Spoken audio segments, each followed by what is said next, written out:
这是梦中城，惊悚午夜场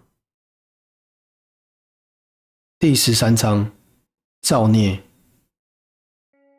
阿光和阿健来到了一家烧烤店，阿健悠悠地和阿光讲起了那位红衣女鬼。其实那个红衣女鬼名叫王静，她是四哥的老婆。啊？阿光不解地看着阿健，四哥的老婆？那怎么会？阿光觉得太不可思议了吧？没错，她是四哥的老婆。那个时候，四哥爱上了一位叫晴子的女歌手，但晴子一直没有给他机会，只是一直把他当作哥哥，让四哥很郁闷。但四哥并没有因此停止对晴子的追求，反而对她比以前更好。每次四哥来，都要给晴子至少5000块的小费，而晴子每次都只坐一会，说一下话就走了。但是四哥从来没有埋怨过，还是一如既往的来捧场。说完，阿健又喝了一杯酒。你怎么知道这些事？阿光问道。哼，这基本上已经是全世界都知道的秘密了吧？后来有一次，四哥知道晴子和熊哥在一起，挺伤心的。接着就好几天没来了，大概1个星期左右吧，他又出现了。在出现的时候，晴子居然主动坐到了四哥那。四哥又开心又有些不知所措，像个初恋的小男孩一样。那天他和晴子喝了很多酒，他非常的开心，我从来没见过他那样的开心，还有那么放松的笑。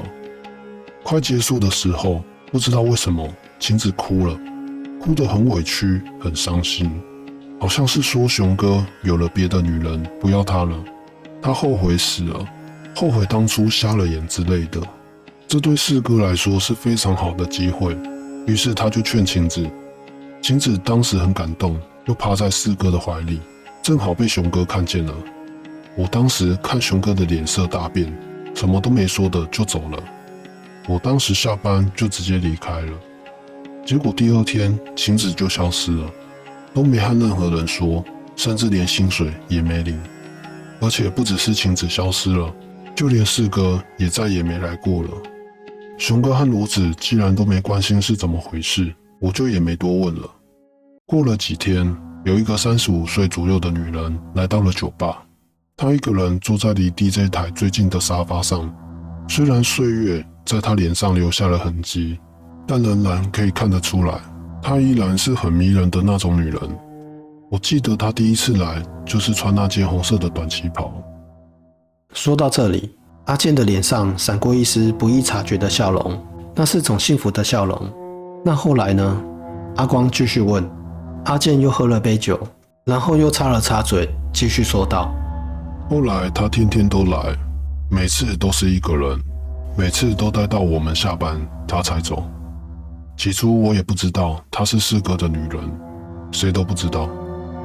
后来有一次我快要走的时候，他把我叫了过去，说是要我陪他坐一会，我也没多想的就去了。我第一次这么近的距离看着他，我当时真的有点脸红。他的皮肤很白，身材并没有因为年纪而变形，非常的匀称，腰很细，腿也很直，大概有168的个子吧。虽然眼角有一点点鱼尾纹，但是一点都不影响他那成熟的气质。说实话，就从那天开始，我爱上他了。当晚我们聊了很多，她很开心，她说她有老公，但老公经常不回家，而且在外面好像有了女人。第1天她并没有说她老公是谁，我们聊得很开心。要走的时候，她约我出去吃饭，然后我们就开了房间。阿健叹了一口气，继续说道：从那天以后，她就天天来捧场，每次都给我小费。我当时并没有想绑个富婆的念头，我是真的喜欢她。后来有一次，我就和她表白了，结果她哭了。她当时说的话让我脑袋一片空白。她说：我是四哥的女人，我知道四哥有喜欢这里的一个女歌手，但她最近消失了，我就想来看看她是不是天天在这里。但我来了这么久，没看见她，也没看见那个女歌手。如果她有什么意外的话，我也真的不想活了。但没想到和你……说真的，当时我真的眼前一片黑。我知道她有老公，但没想到是四哥。我真的不知道该怎么继续下去，我很迷茫。他好像看出了我的心思，就问我：你会在意吗？我当时什么都没说的就走了。我以为他再也不会来了，结果第二天他还是继续出现在酒吧，出现在那个熟悉的位置。又过了一阵子，他还是在那喝酒，但那天他好像喝的有点多了，结果被熊哥看见了。熊哥本来就和四哥的老婆很熟，而且有想法很久了。那天熊哥和他又喝了好多酒，快结束的时候，他醉醺醺地说要去2楼的厕所。结果阿健说到这，双手捂着脸，痛苦地低下头。结果怎么了？阿光小声地问道。结果他在女厕里割腕自杀了。说完，阿健痛苦的几乎快要哭了。阿光想了一会，他为什么要自杀啊？阿健抽泣了一会，抬头道：我怎么知道？那时候我们都很开心的，他为什么会突然自杀呢？我真的不知道。后来有人说看见了女鬼，我就以为是他回来了，于是我就几乎天天上去给他烧香，放他喜欢的音乐，等着他回来。阿健，那天小雨和小新在楼上看见那个女鬼的时候，你在上面吗？阿光忽然想起小雨的事件。你是说小雨被人伤害那天，你怀疑是我？阿健很不解地看着阿光。我没有那个意思，我是想问你在不在，有没有看见那个伤害小雨的人？阿光的确怀疑过阿健，但今天阿健说了这么多，让他对阿健的怀疑彻底的消失了。其实阿光，你对这个场子了解的不多，你不知道这里面的人际关系有多乱。唉，要不是因为他，我早就不干了，真的。阿健很真诚地对着阿光说着。你就都没见过2楼的女鬼？阿光很纳闷地问。没有见过啊。阿健回答得很坚决。那你刚才在2楼扶我起来的时候，你和我说有你在，他伤不了我，这句话是什么意思？这句话一出，阿健马上愣了一下，2只眼睛直直地看着前面，许久才说：那是因为我知道，就算他回来，也不会伤害人的。